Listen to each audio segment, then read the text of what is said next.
Hello, Buchanan.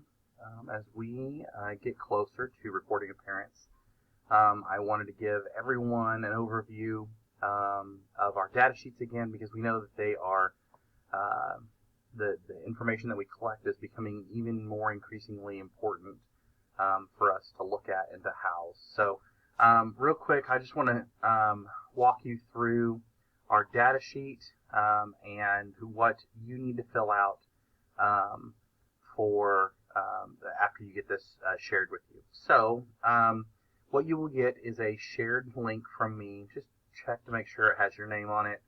Um, it's the 22-23 year. Of course, just like in the past, you're going to fill out student name, student number. This is going to be the most recent NWEA reading score, RIT score that they have. And then, excuse me, their map test proficiency from last year. This is where if they have any interventions, Pirate Challenge or SPED, Pirate Club, anything like that that we might that we need to know about those students. Of course, this is the expected level. If they're in fifth grade, they're going to be expected to be in fifth grade. This right here is the deep comprehension, and that is when you give those reading inventories. Remember, we're giving reading inventories at the end of first quarter, which is coming up, and then at the end of third quarter. But also, we are also updating those if you feel the need to move a student, or if you feel that a student is moved in your reading groups based on the work that you're seeing them do and based on the level of competency that they have. And that's going to play a big part because as we've stated in meetings, we know that in order for our students to be a 3 on their proficiency scale, they must be reading on grade level. And so if you start to see improvement in those students and you need to give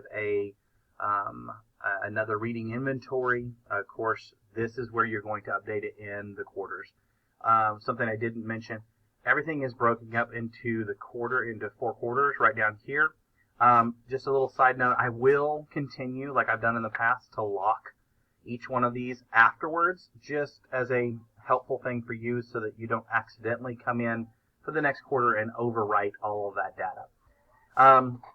The next thing is the actual reading grade level. So this is their deep comprehension score, and this is the actual reading level. We will be having some conversations about how each one of these is scored. If they get 100% in the 5th grade, and then you give them the 6th grade, and they score a 70 or a 60, then what is going to be what we need to report out for them.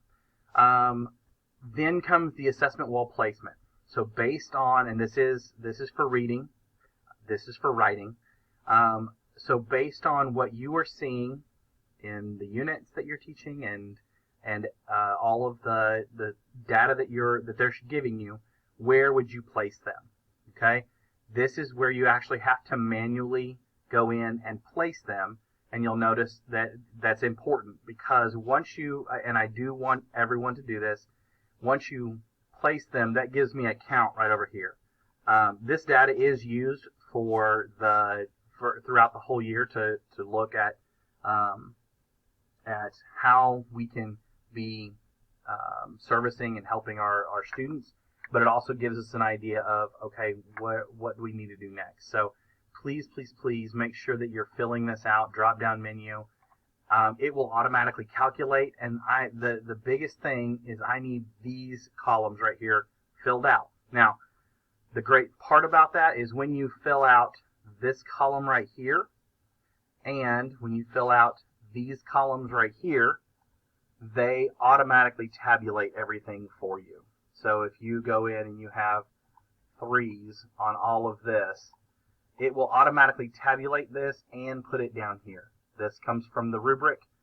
And so what I'm asking is that everyone make sure you fill out the tab for reading and fill out these tabs here based on how you grade your assessments in Canvas. Each one of these has a a tab on the assessment rubric in Canvas, and as you grade them, just enter them in. So if you have questions about that, please let me know. I know in the past we've done different. We're not adding things.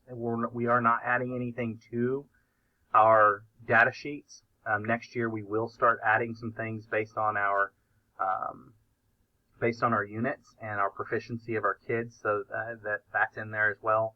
But right now everything's the same as it was last year. If you have questions, please let me know.